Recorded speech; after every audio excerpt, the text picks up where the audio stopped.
वैसे आपने खुद भी कहा कि आपने ट्वाइस स्टार्ट किया फ्रीलांस, आपको क्विट करना पड़ा, आप सक्सेसफुल नहीं रही। तो आजकल भी हम देखते हैं कि बहुत सारे लोग क्लस्टर्स की शक्ल में इस इंडस्ट्री की तरफ आ रहे हैं, बिलखुसूस उन्हीं प्लेटफॉर्म्स पे जहाँ पे आपने खुद भी कहा कि बड़ी सैचुरेशन साइट्स हैं। बिल्कुल। तो आपको क्या लगता है, क्या वजह है फेलियर का? जो रेशियो है वो सक्सेस से ज़्यादा है, इसमें आप क्या समझते हैं? क्योंकि you have been in platforms में आप खुद जाके क्विट भी किया और आपने एक नई नीश पकड़ी, तो आपको क्या लगता है कि क्या रीजंस है इसमें? अच्छा, इसमें ना बहुत सारे रीजंस है और मुझे लगता है कि जब मैं फेल हुई थी तो उसके बहुत सारे रीजंस अब मुझे समझ आता है कि why I fail twice before starting full time journey. अब मेरे सर्विस से वो बिल्कुल डिफरेंट फील्ड के हैं, राइट।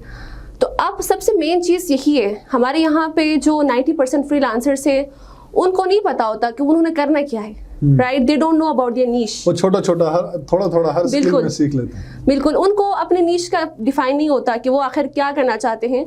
दूसरा ये होता है कि उनको टारगेट ऑडियंस का नहीं पता कि उनसे कौन बाई करेगा।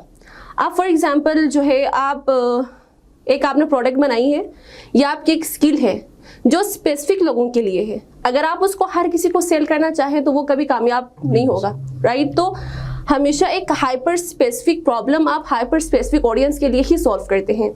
तो मुझे लगता है सबसे मेन चीज़ यहाँ पे हमारे जो फ्रीलांसर्स हैं उनको नहीं पता कि उनका ऑफर क्या है, उनकी नीश क्या है और उनके ऑडियंस क्या है। दिस इज़ द रीज़न कि बहुत सारे लोग फेल हो जाते हैं। और मेरी सक्सेस का राज यही है कि मैंने अपना नीश, अपने टारगेट ऑडियंस और अपना ऑफर मैंने पहचाना कि हाँ ये चीज़ है जो अब मैं कर सकती हूँ। ये नंबर 1 रीज़न होती है।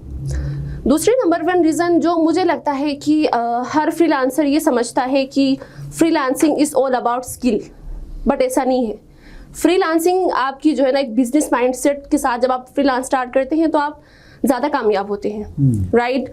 उसमें आपको जो है, क्योंकि आप देखें कि हर फ्रीलांसर जो है वो कुछ टाइम बाद एजेंसी ओनर बन जाता है, क्योंकि वो अगर सक्सेसफुल रहता है तो अच्छी खासी उसके पास टीम बन जाती है, क्लाइंट्स होते हैं, तो वो मतलब अपने जो है ना उस तरह वो कंपनी में चेंज हो जाता है।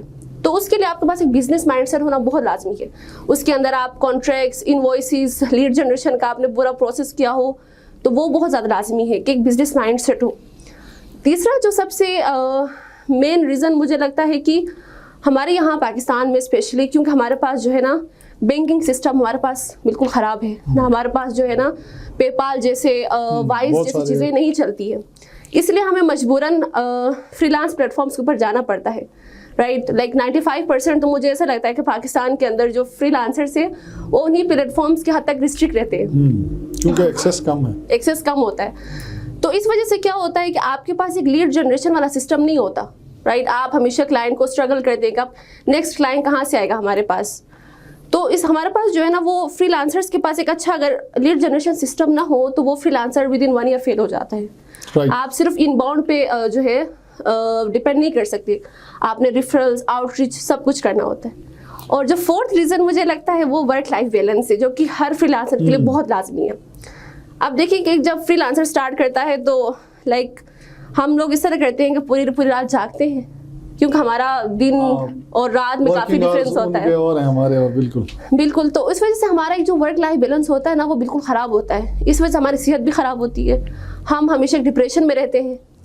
तो अगर ठीक है आप फ्रीलांसिंग करें, आप कमाएं जितना आप कमा सकते हैं, लेकिन you should have a work life balance. आपके वर्किंग आवर डिफाइन होने चाहिए, राइट, कि इसमें आपने काम करना है, इन आवर्स में आपने रेस्ट करना है। इस तरह फिर आप जो है ना आपके अंदर वो प्रोडक्टिविटी मज़ीद बढ़ती जाएगी। तो मुझे ये लगता है कि ये जो रीजंस है ना, इस वजह से हमारे जो फ्रीलांसर्स है वो फेल हो जाते हैं। जो फ्रीलांसर इन चीज़ों को समझता है वो एक